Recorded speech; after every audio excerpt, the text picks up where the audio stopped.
right. Thank you, Lou, for stepping up and doing the intro for me. That's a fantastic job, and you're doing a fantastic job. I know you're right on the verge of getting promoted again.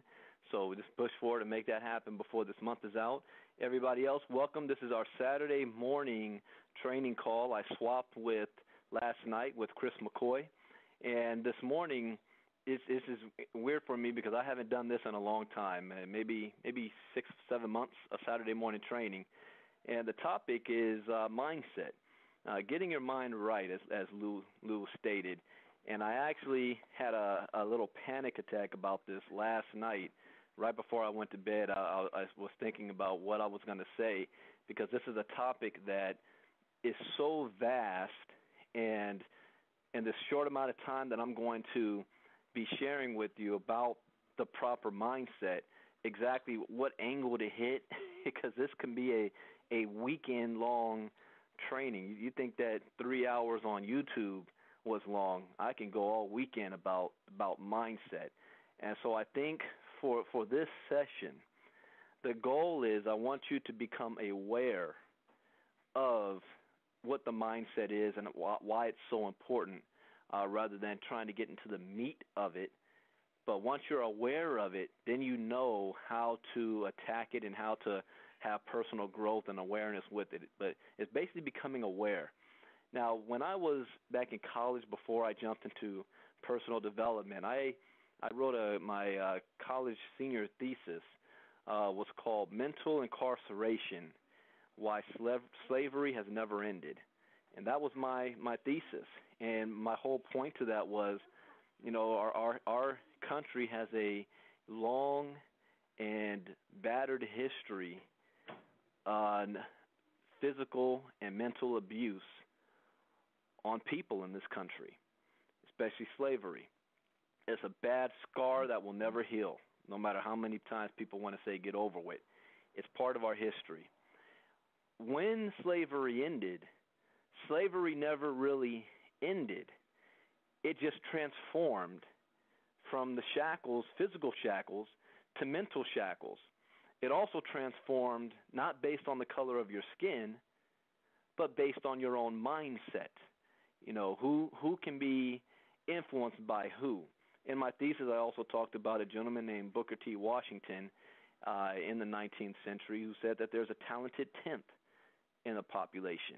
And that's a very controversial theory that he had, that there's just a small percentage of the population who is aware, who's able to think clearly, who's not led by the masses, but that small group leads everybody else by the masses, that it's their job to point the way.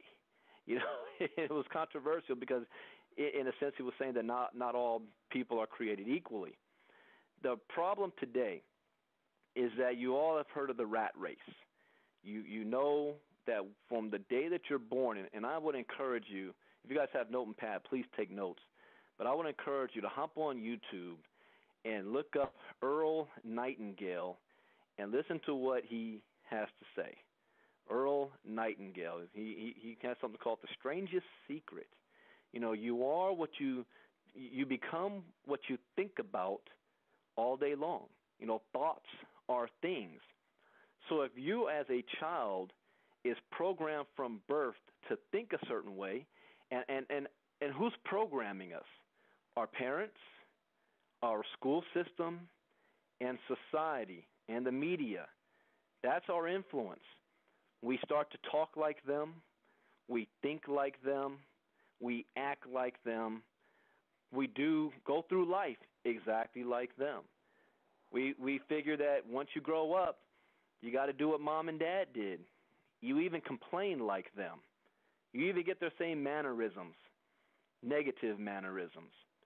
You end up telling your kids the same exact things your parents told you, and you don't even know why you're saying it. It's just because that's what you were programmed to do.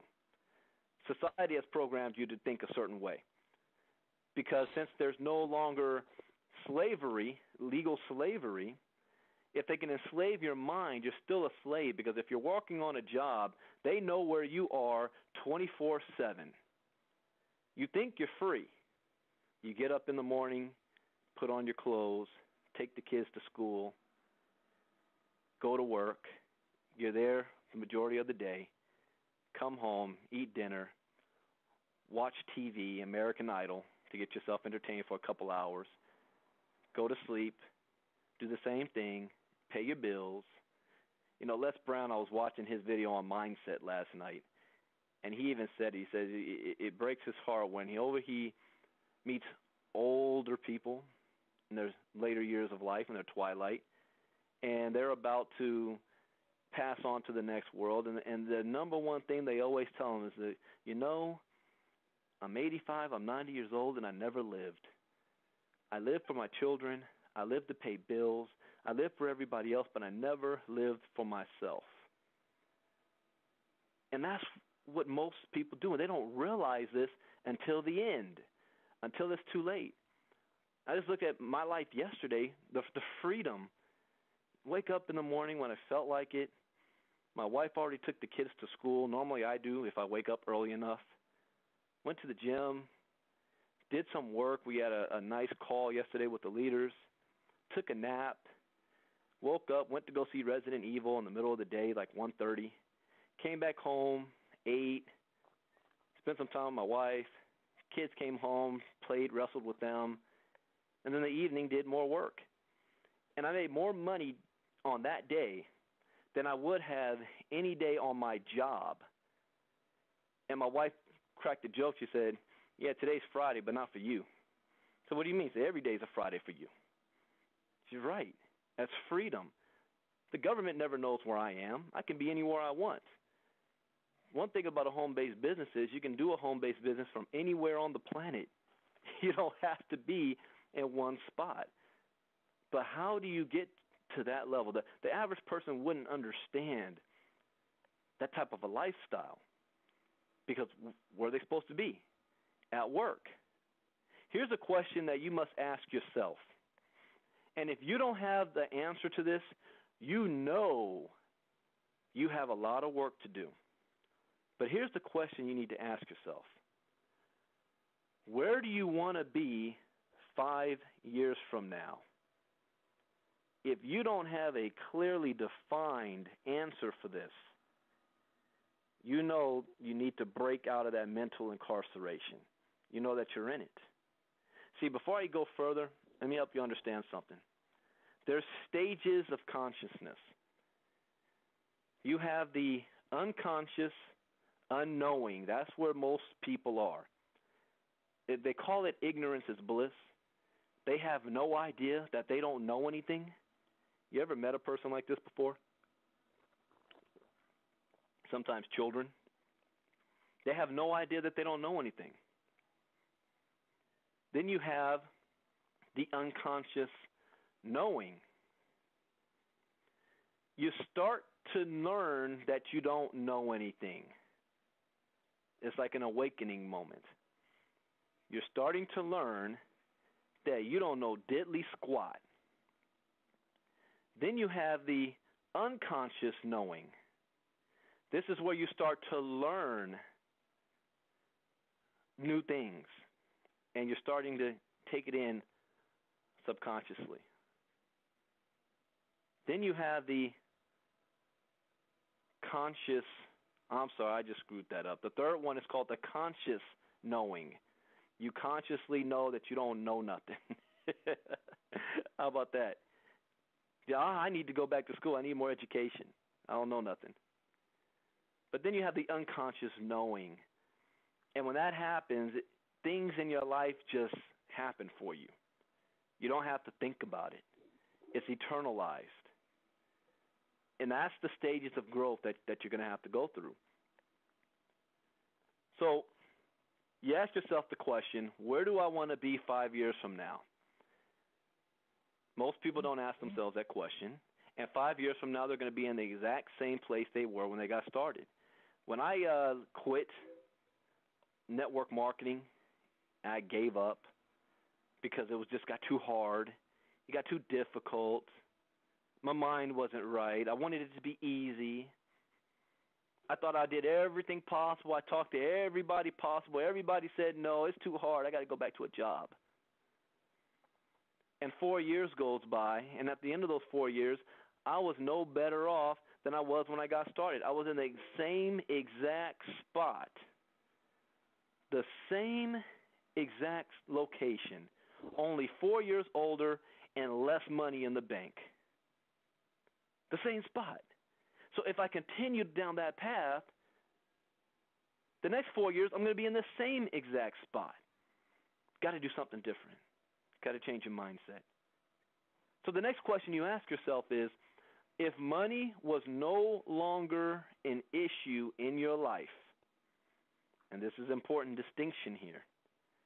When I say this, I mean you've already bought the houses that you want. You've already bought the cars that you want. You've already taken all the vacations and the trips. You've already bought your grandma a house and a car. You helped your cousins go through school. You've got all the Nikes in the world you can think of. You've bought all the toys, and you have more money in the account than when you first went on your shopping spree. What would you do with your life?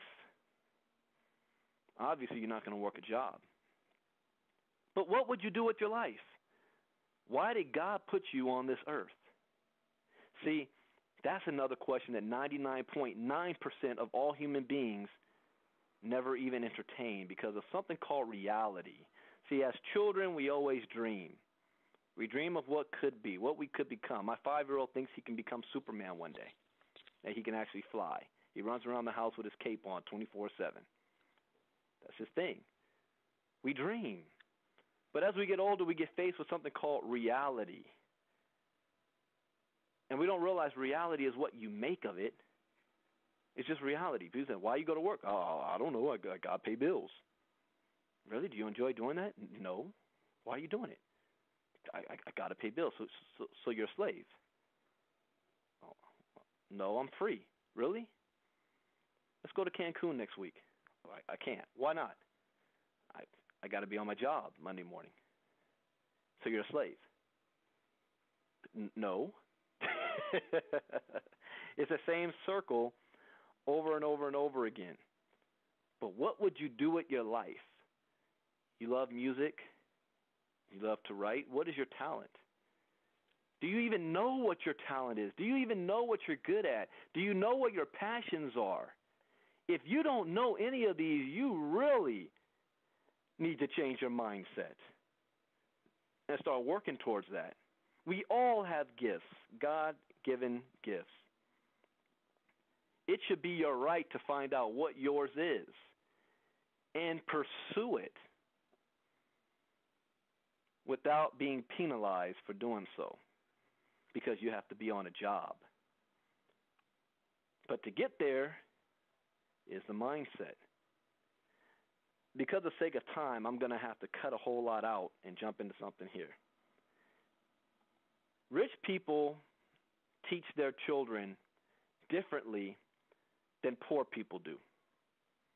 See, remember I said that when you are born, you talk like the people around you, you act like the people around you, you develop their same philosophies in life. You know, a racist isn't born, a racist is taught. So you see how a kid acts, that's a reflection on the parents to a certain extent. We each do have free will, and we each can change our circumstances whenever we want to.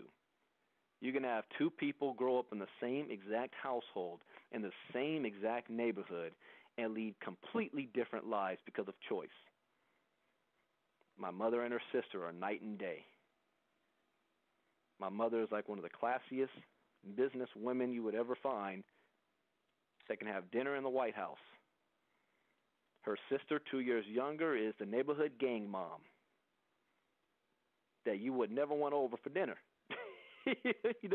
you just don't know. I mean, I love my aunt. I don't mean it that way. But there's just a contrast in styles and difference because of choice.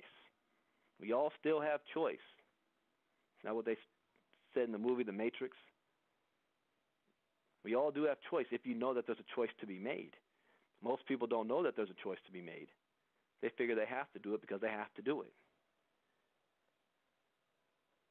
But rich people teach their kids differently. So rich kids emulate their parents. They talk like their parents. They think like their parents. And this stuff that they learn is not taught in school. Sometimes they're self-taught. There's home teaching. Or they go to certain schools that are not part of the U.S. educational system, that they get real knowledge. Most people don't know because it costs so much money to get into those schools. They're on a whole nother level. But let me entertain some things for you. I'm going to make some statements here, and you can tell yourself, how you think about this. All right, here's the first one. Average people think money is the root of all evil. Rich people believe poverty is the root of all evil.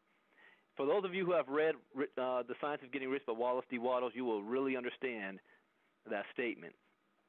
See, the average person has been brainwashed to believe rich people are lucky or dishonest. That's why there's a certain shame that comes along with getting rich in lower income communities. You ever know that? There's a shame. Kids that in lower income communities that are studying and hard and coming home with books are chastised by their friends. You see, the world class knows that while having money doesn't guarantee happiness, it does make your life easier and more enjoyable. Right? What do church people say all the time?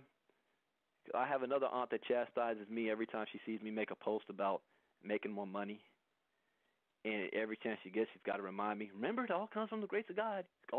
Give glory to God. You're absolutely right. I don't need to be reminded every single time I make a post. You're absolutely right. Just make sure who you're keeping first, because you can't be out there chasing that money. Money's going to lead you down the wrong path. You know what money does? Money only enhances what your current character already is. That's what money does. Money's not the root of all evil. The love of money is the root of all evil. It's a difference. And it doesn't guarantee you happiness. But if you're going through a trial in your life, you want to do that at your little cubicle on your job or on the beach in the Caribbean.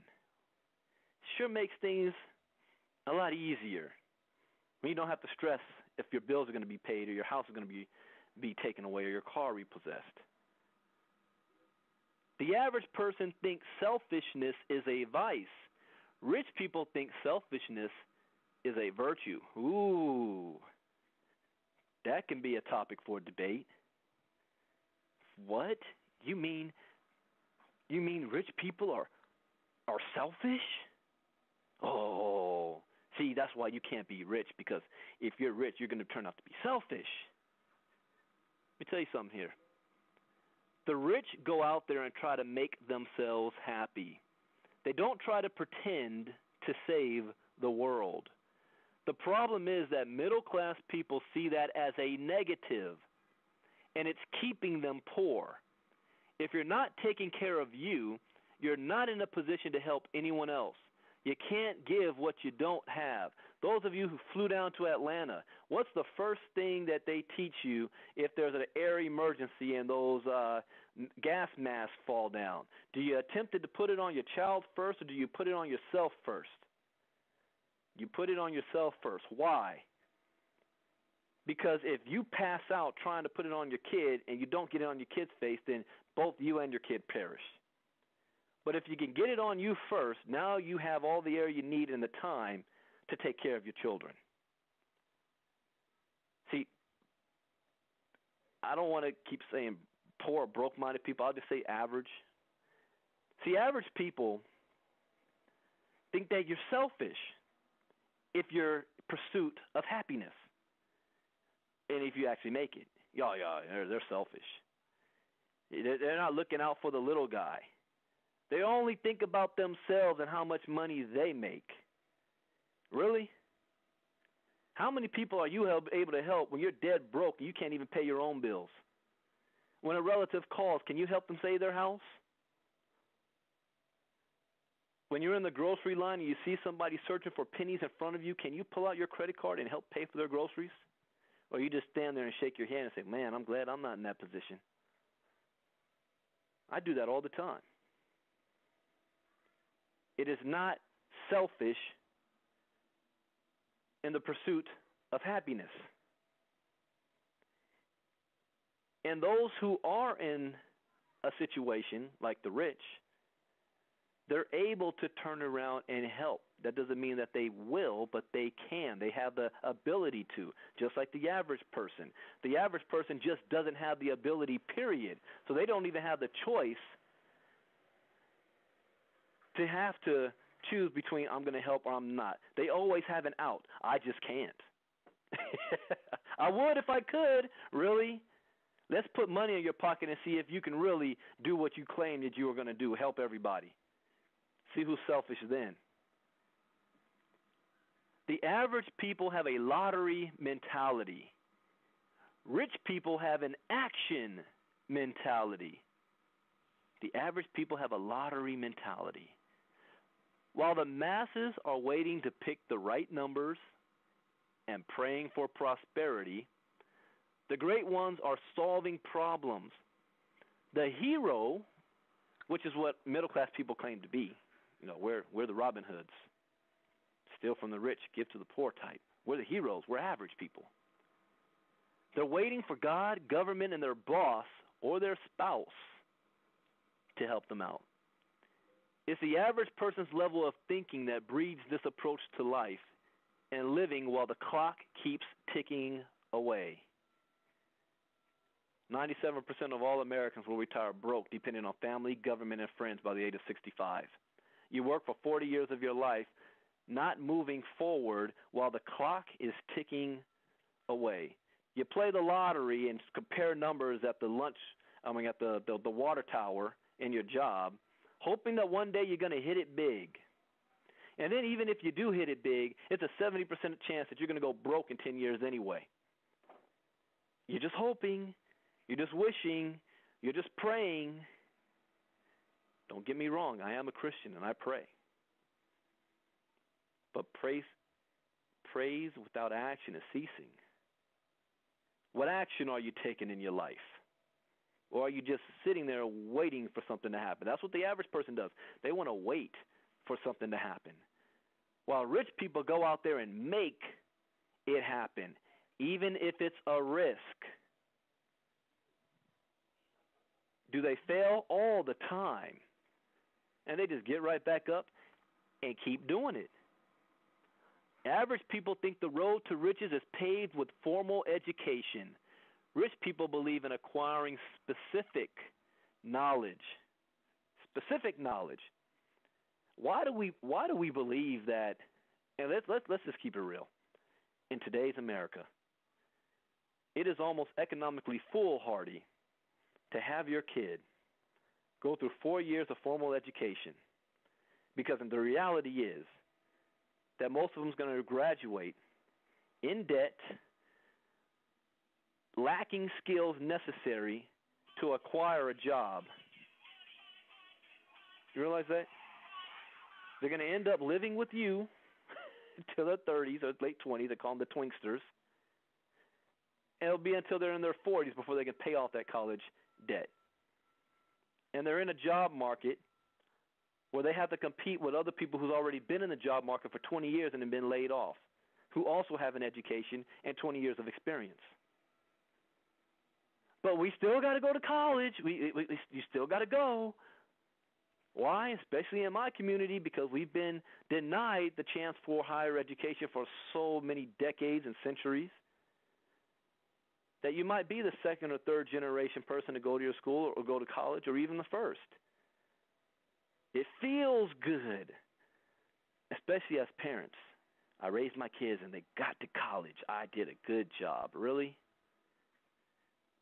You helped your kid get into debt that you can't even pay off.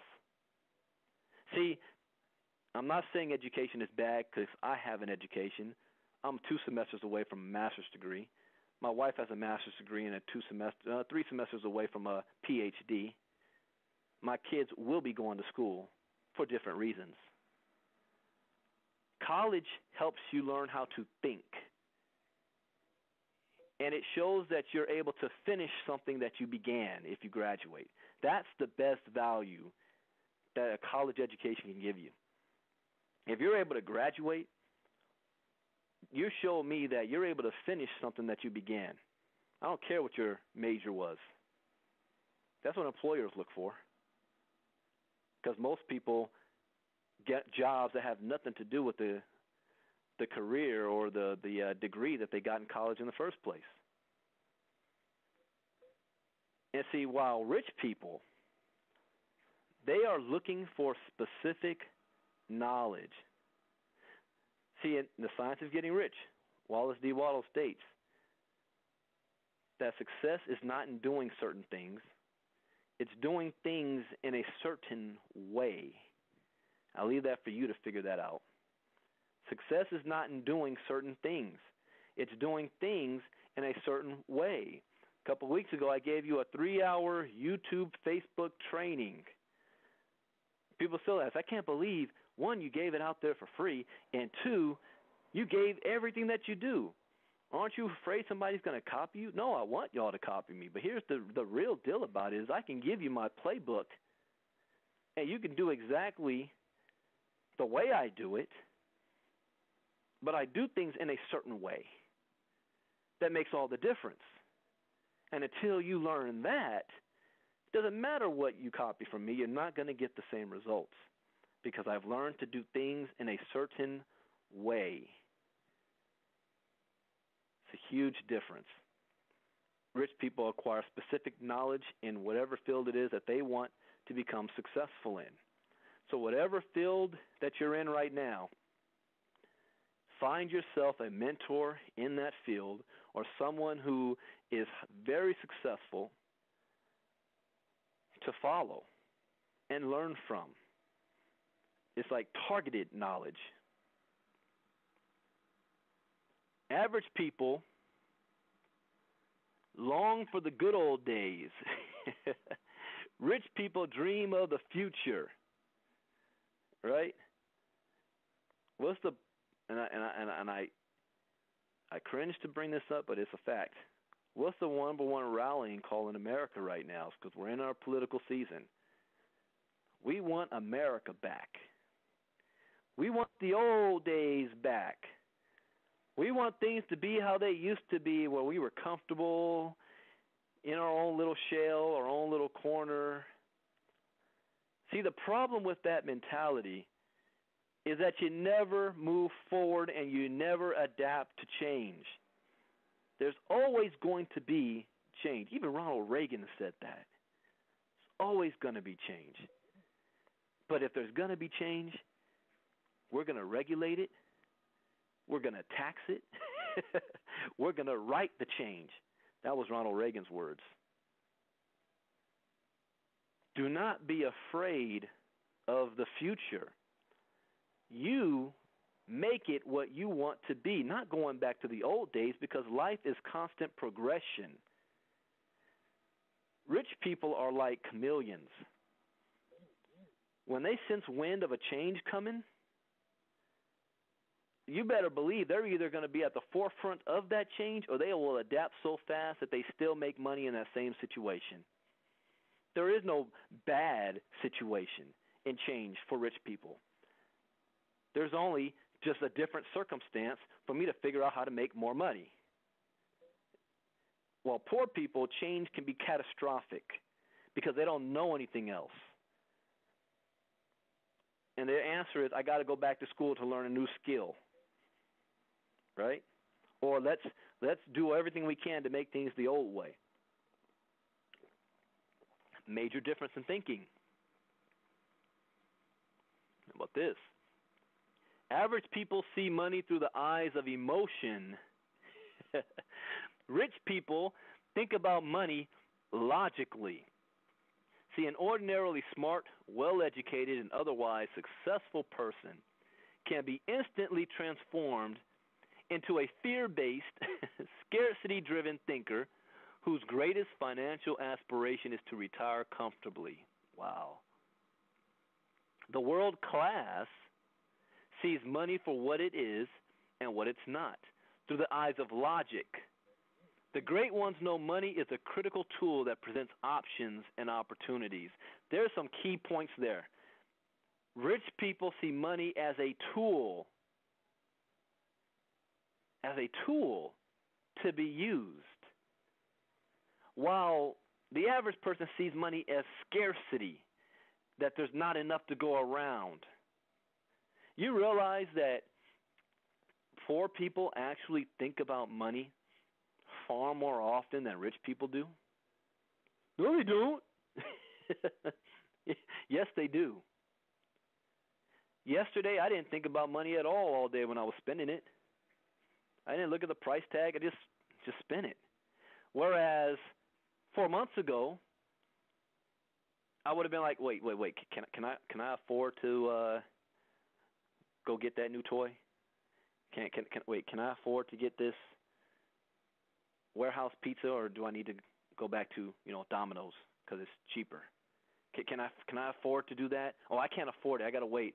Well, let me look at my budget. Well, when do I get paid again? Rich people just going about life. What's the next trip I can go on? What's the next vacation? They're thinking about things to do, not how much money it's going to cost. Poor people think about money far more because they look at it as it's a scarcity. There is plenty enough money to go around for all. You just got to know how and where to get it. Rich people view money as a tool. I learned that lesson a while back when someone pulled out a $100 bill and said, "This is not a $100 bill, it's energy. This energy allows me the fuel to do the things I want to do. It's just energy." I can't get too deep in that, not in this one, not in this call. You guys aren't going to really get it yet. How about this? Average people set low expectations so they're never disappointed. Rich people are always up for the challenge. Psychologists and other mental health experts often advise people to set low expectations for their life to ensure they are not disappointed. No one would ever strike it rich and live their dreams without huge expectations. Low expectations. See, one thing about the average person is they were always taught to not make mistakes. They were taught that you don't want to be disappointed. You don't want to disappoint your parents. You don't want to disappoint your teachers. More importantly, you don't want to disappoint yourself. Don't let yourself down. So don't. Isn't this what teachers say, or career advisors when you're in school? Well, I think Johnny, that you shouldn't think about trying to be a doctor. You should just think about being a trash man. That's something that you can do. That's something that you'll never fail in. And we set our expectations low because we're afraid of failure or disappointment. Rich people, on the other hand, set their expectations high, and even if they fail, they still land high. Here's an example just recently. I said that I wanted to have 1,000 reps on our team in 60 days. That was my goal. I didn't meet that goal. I only got 500 in 60 days. But if I didn't say I wanted 1,000, I might have only got 100 or 200 in 60 days. And then 2 weeks later, we had 1,000 off that goal. Here's another one. I said I wanted to become a millionaire by the time I turned 35 years old. That's a goal I set when I was 21. Had I not quit for 4 years, I probably would have made that goal. But I didn't meet the goal. But what happened next? I was able to retire for the rest of my life 1 year later at 36. Am I a millionaire? Not on paper. But I'm happy. I'm comfortable. I'm retired. I will be by my 37th birthday. All right? But if I didn't set that goal, see, people say, well, aren't you disappointed that you didn't meet the goal? No. No, I'm not disappointed.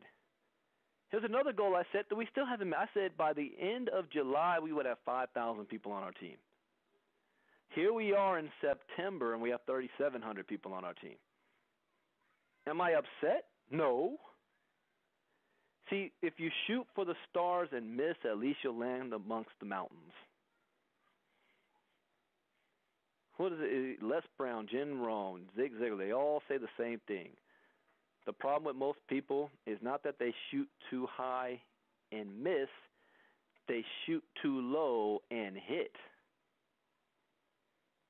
You shoot low, you will hit that target, and you will always stay low. That's how average people are. They don't want to be disappointed. Here's another one, because I've been getting phone calls about this on our opportunity. Why are you taking the free spot from 6 and moving it to 15? You know how hard it is to get to 15? You know most people, they're just trying to pay their bills, and they can't really afford $100, so if at least they get 6, they're in the business for free. Talk about low expectations. No long-term thinking whatsoever. Most people can't see past the next stoplight, let alone way down the road. But they don't realize what they're losing with that mindset. And then when you show them what they're losing, I didn't know. Why didn't you not know? What? I don't know if it's. I have at this stage. I have a hard time understanding why people do what they do the things they do, why they think the way they think. I know I used to be there. And it kills me when I think about it. But seeing it now, I'm like, did you join this business for free because you wanted something for free, or did you join because you wanted the bills paid? Are you worried about the $100 you're losing, or how about 5 figures you can end up making? You won't be worried about $100. You want things to be easier, but you don't want to work on yourself to become better. Because if you work on yourself to become better and you get to 15, you now have all of your bills paid and you're making 4 to 5 figures a month. You think $100 is an issue in your life? And those are the same people that would complain once they did get their 6 and they helped one of their members get their 6, and then they realize, wait, I'm not making $7 anymore? It's only freaking $7. But they act like the world's coming to an end over $7. The same people will complain. So, which are you? Short term, long term, average, rich thinking. Where are your expectations? Are you here just so that you can get in the business for free for $100, or are you here to earn an income that can walk you off your job? And what price are you willing to pay? I had one person tell me flat out, I still want free at 6. Really? Short-term thinking. Big time. And that's okay, because not everybody is meant to get there. Average people believe you have to do something to get rich. Rich people believe you have to be something to get rich. Ooh. See, that's why people like Donald Trump go from millionaire to $9 billion in debt and come back richer than ever. Think about that. He was a millionaire, went broke, bankruptcy, and is now a billionaire. While the masses are fixated on the doing and the immediate results of their actions, the great ones are learning and growing from every experience, whether it's a success or a failure. Knowing their true reward is becoming a human success machine that eventually produces outstanding results. Eventually produces outstanding results. Do you guys get that? You really understand what that means? See, I had this problem before I had my aha moment. I was always fixated on how. How am I going to do this? How's that going to happen? What I see currently in my life right now, there's no way that's going to happen. But I guess I'm going to go pray. And maybe some magical thing will happen. Fixated on the how. Rich people aren't fixated on the how. They're fixated on the what. What it is that they want. That's all they think about. They don't worry about the how. TJ lives in Minnesota, where it's the Mall of America. I think at one point Arnold Schwarzenegger either bought that mall or owned it or sold it. I don't know. But most people are walking into that mall, and they go into stores, and they look at the price tag, and they say, I can't afford it. Not thinking to themselves, why not? Why can't you afford it?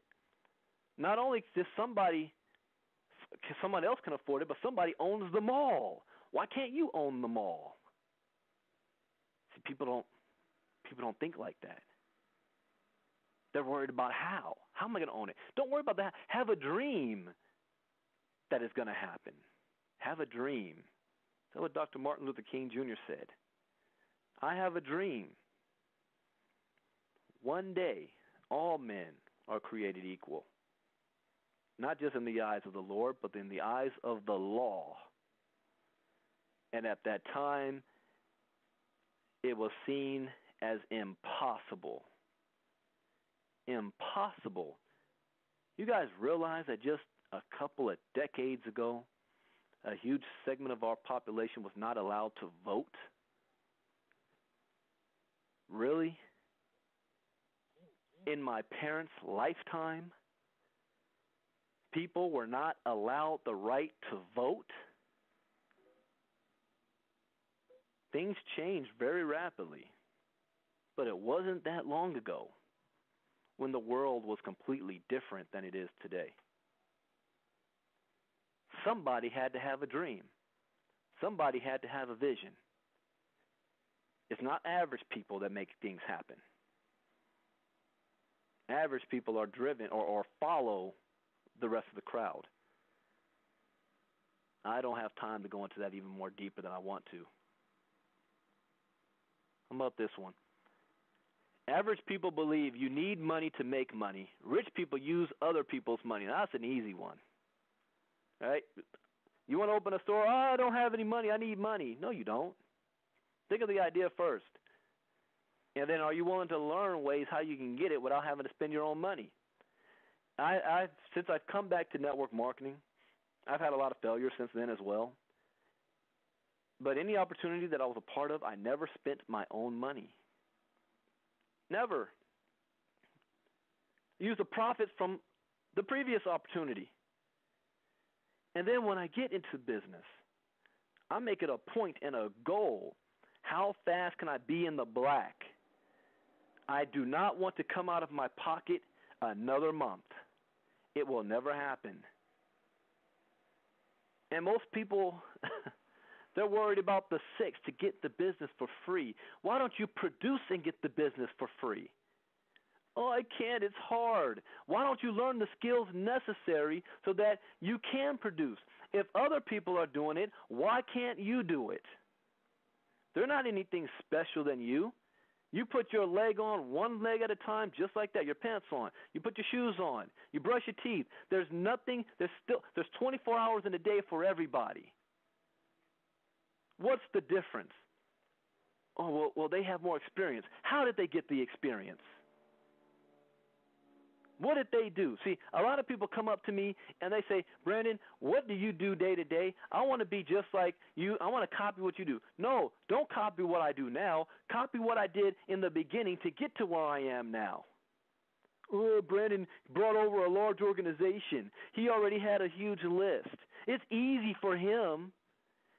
He's one of the heavyweights. How did I become a heavyweight? I don't even consider myself a heavyweight or a guru or a sage or a coach. I had to start off from scratch. And instead of complaining that it's too hard and everybody's saying no, I said that I need to learn skills. I need to learn how to market. I need to learn how to use YouTube. I need to learn how to use Facebook, Craigslist, and all this other stuff. I'm still learning. I need to learn how to do what Chris McCoy does and get customers. That's my Achilles heel. I'm out of my comfort zone, but I got to do it. I need to learn how to do blogs like Kelly and Reginald. I don't know how. I would be further ahead than I already am if I knew those skills. Learn the skills necessary, specific knowledge, not can somebody stack someone under me so that it can be easier, so I can be motivated. If you need somebody else to motivate you, I'm telling you right now, go back to your job, because I guarantee your boss will motivate you with getting fired if you don't produce. See, in a home-based business, you don't have a boss over you to threaten you, to move you to action. And if you can't motivate yourself, you can kiss ever becoming financial free goodbye. You think Donald Trump has a boss? You think Steve Jobs had a boss? Bill Gates? They are their boss. And they're harder on themselves than they are on anybody else. Yet you need to be motivated? Really? You don't want it bad enough. What does E.T., the hip-hop coach, say all the time when we play those videos all the time? And he says, the guy wants to be successful. He took him down to the beach, dunked his head under the water, and kept him there. And the guy is scratching and clawing, and he brings him up. He says, what was the only thing on your mind right now? To breathe. He said, when you want success as bad as you want it to breathe, you'll become successful. Some of you don't want it bad enough. Because if you did, you'd be willing to do anything. And if you still don't understand, think of a time in your life when you wanted something bad. Women, might have been that guy that you wanted bad, and come hell or high water, you were going to get him. It might be a car. It might be those pair of jeans. It might be that video game. That meant I had to pick up every can down the street to get that video game. That's exactly what I did, and I did. So think back to those times when you wanted something bad enough.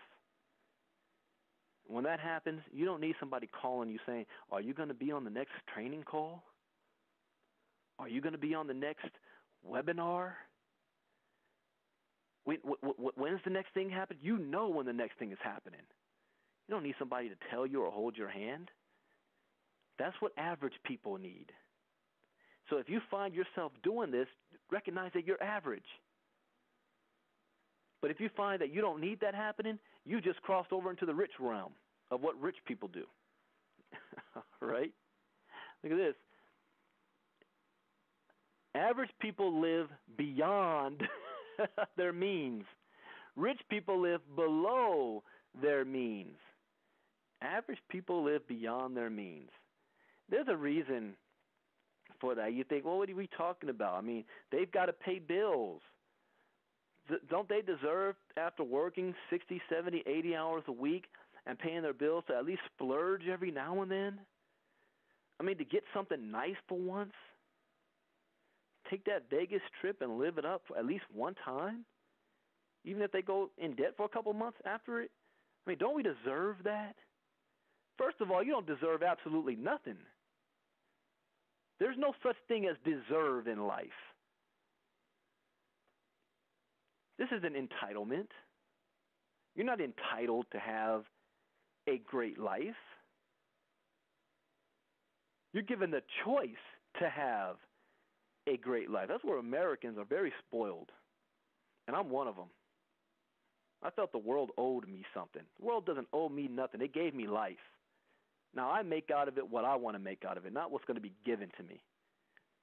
But a lot of you guys think that you're entitled to stuff. And since we have nothing, you end up staying broke that way. While rich people, they're rich for a reason. They do live below their means. It's the reason why sports athletes, football players, basketball players, 99% of the time come from absolutely nothing.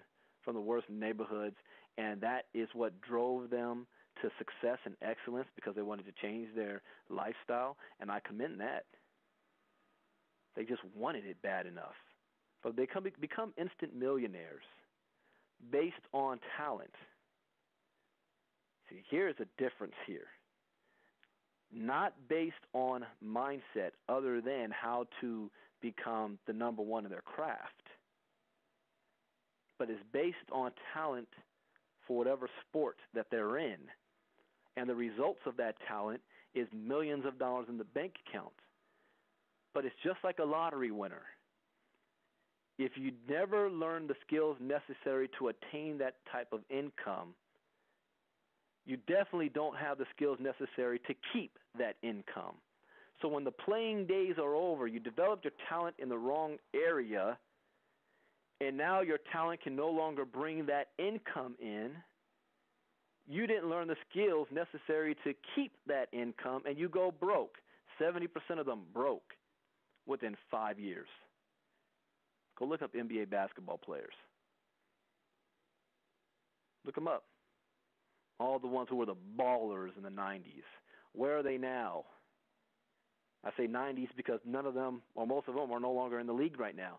So go back, look at the Chicago Bulls, the Indiana Pacers, the Houston Rockets. Look up all those players from the mid-90s, early to mid-90s. You don't hear much from them anymore about them. You have diamonds in the rough that step out, Hakeem Olajuwon, Michael Jordan, Magic Johnson, Larry Bird, Danny Ainge, Kevin Johnson, mayor of San Francisco. You know, you have a couple, or Sacramento, a couple that are able to parlay their career afterwards, like Charles Barkley. No, he went broke before. But the vast majority of them learned the skill and the wrong asset to acquiring wealth and couldn't keep it. And they were flashy because they didn't have nothing before. So they were living well above their means. Live below your means. One of my mentors told me this, and I'm struggling with this right now because I'm in a different point in my life financially. But my mentor told me, and this is a guy who, when I first came into network marketing, and at a meeting, he pulls out a $12,000 check. And this is 1998. And that was for the week. The week. And my eyes were as big as saucers. He's a millionaire. And he told me, he said, yeah, but once you make money, you got to know how to put aside for tithe, how to put aside for your taxes, a certain percentage for living expense, a certain percentage to put right back into your business. If you're not investing in your business, you're going nowhere. That's what kills me with people that want this free nonsense. I want it for free. Then how are you investing in your business? It's like planting seeds. I don't want free. I want to pay because I know what the result. I'll pay $100 to make $20,000. Really? But he told me, he said, yeah, well, hey, Brandon, if you're making, $75,000 a month, you better go buy yourself a Honda. What? That's what he said to me. You better go buy a Honda. Says any lifestyle you try to have that's flashy, you're doing it for the company and the people because they think you're supposed to live a certain lifestyle because of your position. But that's not smart. That's not how you're going to maintain your wealth. It doesn't matter what they think. Of course, impression's everything. But you better roll in a Honda. You live on 25, 30% of the money you have coming in. You will always be wealthy if you do that. So if you want that, you want to get that Maserati, then you better be making $1 million a month. So he has a certain formula, and I'm still learning from him on this. But, hey, I'm buying some toys right now. But he's right. Rich people think differently than the average person. Here's one. The average people teach their children how to survive. Rich people teach their kids how to get rich. Ooh. Rich parents teach their kids from an early age about the world of haves and have-nots. Really? Think about that. Rich parents teach their kids from an early age about the world of haves and have-nots. See, many people argue that that's supporting the idea of elitism. Oh, you're teaching your kids how to be elitist. No, you're teaching your kids reality. You've got the haves and you've got the have-nots. That's a fact. See, poor people are emotional. Rich people are logical. It's a fact. People say parents are teaching their kids to look down on the masses because they're poor. This isn't true. What they're teaching their kids is to see the world through the eyes of objective reality, the way society really is. If children understand wealth early on, they'll be more likely to strive for it later in life. If you have children, this is what you should be teaching them. It's not bad to teach them reality, that you have the haves and you have the have-nots, and when you grow up, you want to be on the side of the haves. Average people say that's wrong. That's elitist. But guess what? We have run out of time. So I'd have to finish on another day. But I wanted to at least open your eyes up to why mindset is so powerful. Because I get criticized for this all the time. Brenda, you're not teaching three-way calls, and you're not teaching, how to get a customer and what to say to a prospect and all that stuff. Because I know something. I know none of that matters. When you get this thing down right, you can't say the right thing to the wrong person. You can't say the wrong thing to the right person. It doesn't matter how bad you are, how much you screw up. People will flock to you just because they want to be around you. It'll be just something about you that attracts people. I can't tell you how many times I've had people that sign up with me and don't even know the name of the company. All they know is doing something right. Whatever you're doing, I want to do it. While everybody else is trying to explain in detail what this is all about. That's not the path to wealth. The how is not the path. Yes, you need to learn skills. And yes, we have plenty of leaders who teach on the skills, so I don't have to. But I spent a whole lot of time in this industry mastering the how, and it got me only so far. I spent a little bit of time mastering what I'm teaching you right now, and I'm retired. And I'll stay that way. It's a difference. So, ladies and gentlemen, thank you for joining us this Saturday morning on this just opening training on mindset. Get your mind right. Where am I getting this stuff from? Well, there's a brand new book out that I'm excited about. If you go to businessforhome.org, you'll see a section on the MLM News about a new book written by Steve Siebold that's called How Rich People Think. Rich people think differently. There's just a summary up on that page, and I just read straight from the page. I haven't even gotten the book yet. All right? But here's the thing that I know, just looking at this. He's not teaching or talking about anything different that hasn't already been taught before by countless of people. He's just doing it in his own words, from his own experiences. It's the same information, just taught differently. So if you want that book, just go to, you can look it up, The Rich People Think Differently by Steve Siebold. I've already ordered it. I'm looking forward to reading it more. But it's knowledge I already know, just taught in a different way. So thank you guys for joining us. We have work to do. You guys have work to do. Thank you for this Saturday morning. You could be doing so many other things with your time. God bless, and have a good day. Bye-bye.